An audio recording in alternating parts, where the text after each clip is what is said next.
បាទជំរាបសួរប្រិយមិត្តទាំងឡាយជាទីគោរពនិងជាទីរាប់អានបាទនេះគណៈពេលនេះគឺខ្ញុំបាទកំពុងតែធ្វើដំណើរតាមដងផ្លូវនោះគឺពីបូរី 5A បាទបូរី 5A នៅដែលស្ថិតនៅសង្កាត់ទី1សង្កាត់ទី4បាទក្រុងសុកាំងហ្នឹងឥឡូវការធ្វើដំណើររបស់យើងខ្ញុំនឹងពីនៅនេះគឺថាដងផ្លូវលេជឿងបាទលេជឿងនេះឆ្ពោះទៅទិសខាងលិចបាទឆ្ពោះនេះទៅទិសខាងគេហៅថាព្រាម4ចាតំណែងបាទនៅខាងឆ្វេងដៃខ្ញុំនេះគឺមន្ទីរពេទ្យពហុសាស្ត្រនៃខេត្តចំការបាទហើយចំណែកខាងស្ដាំដៃនេះវិញគឺខាងនគរបាលចរាចរណ៍ឬខាងប៉ូលីសចរាចរណ៍បាទប្រិយមិត្តទាំងឡាយជាទីគោរពបាទនេះទេសភាពតាមដងផ្លូវហ្នឹងហើយនៅដើមឆ្នាំនេះខាងរដ្ឋណាចខាងនេះគឺការដងដើមពីនឹងការពារខ្លាចក្រែងលោភ្លៀងបាក់មេឃលំដើម្បីការពារសុវត្ថិភាពដល់អ្នកធ្វើដំណើរតាមដងផ្លូវ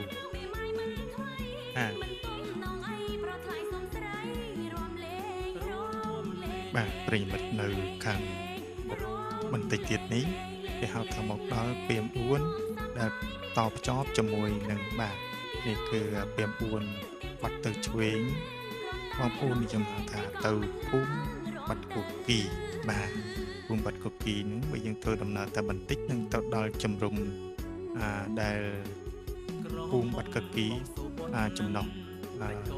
វត្តស្រីទេជោមហាទុកបាទភូមិបាត់គូគីនេះក៏ធំបាទភូមិមួយមានពុទ្ធបរិស័ទចំណុះជើងវត្តហាទុកនឹងច្រើនគ្រួសារណាបងប្អូនហើយឥឡូវយើងនឹងធ្វើដំណើរបន្តទៅខាងមុខបន្តិចទៀតបាទហើយផ្លូវដែលយើងនេះគឺជាផ្លូវមួយយ៉ាងធំទូលាយនៅក្រុងសុកាំងយើងបាទលើអាចសន្និដ្ឋានបានថានេះគឺជាផ្លូវដ៏សំខាន់មួយសម្រាប់គួរចរពីក្រុងសុកាំងឆ្ពោះទៅកាន់នៅទៅកាន់កំពង់ផែត្រង់ដេឬក៏ហៅថាកំពង់ផែដកក្តោដែលនៅស្រុកត្រង់ដេហើយនៅម្ដុំនេះដែលបងប្អូនយើងនិយមតែងតែហៅថាចំការចិនព្រោះថាពីដើមបងប្អូននៅទីនេះដាំ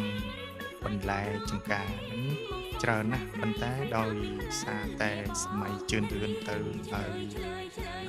ការរស់នៅសាងសង់ផ្ទះសម្បែងនឹងច្រើនហើយកន្លែងដែលដាំបន្លែឥឡូវនេះសប្តាហ៍ថ្ងៃនៅតែមានគ្រួសារតិចតួចណាស់ដែលរក្សារបរកសិកម្មគឺដាំបន្លែសម្រាប់ផ្ដល់យកទៅលក់នៅទីផ្សារនៅក្រុងសុកាំង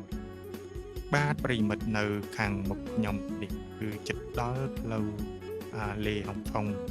បាទគឺរងវងមូលផ្លូវលេហុងថងជាមួយនឹងផ្លូវលេយើងបងប្អូនបត់តាមរងវងមូលនេះទៅខាងឆ្វេងដៃគឺទៅកាន់នៅវត្តបាយឆៅបាទស្រុកមីសៀងហើយយើងបាត់មកខាងស្ដាំដៃនេះទៅកាន់នៅក្រុងសុកាំងឬបញ្ចូលនៅមណ្ឌលផ្សារហើយបើយើងធ្វើដំណើរទៅខាងមុខហ្នឹងនៅទីនេះគឺមានអគារធំនៅខាងឆ្វេងដៃនេះគឺស្ថាប័នមន្ទីរវប្បធម៌កីឡានិងទេសចរណ៍សុកាំងហើយនិងមន្ទីរសិក្សាអប់រំបាទហើយនៅទីនេះទេសភាពបងប្អូនឃើញស្រាប់ហើយនៅពុះទ្រូងនេះក៏មានដាំលម្អដោយការភ្ញីការក្រដាស់និងការផ្សេងនេះជាច្រើនហើយឆ្វេងដៃខ្ញុំដែលបងប្អូនបានឃើញអាមាញ់មិញនេះគឺនៅទីនេះគឺចំណតឡានក្រុងសុកាំងគឺចំណតឡាននេះហើយដែលធំបំផុតនៅក្នុងខេត្តសុកាំងយើងបាទហើយឥឡូវមកដល់រង្វង់មូល បាទវងមួយនេះគឺចប់ជាមួយផ្លូវទាំងហឹងដាវ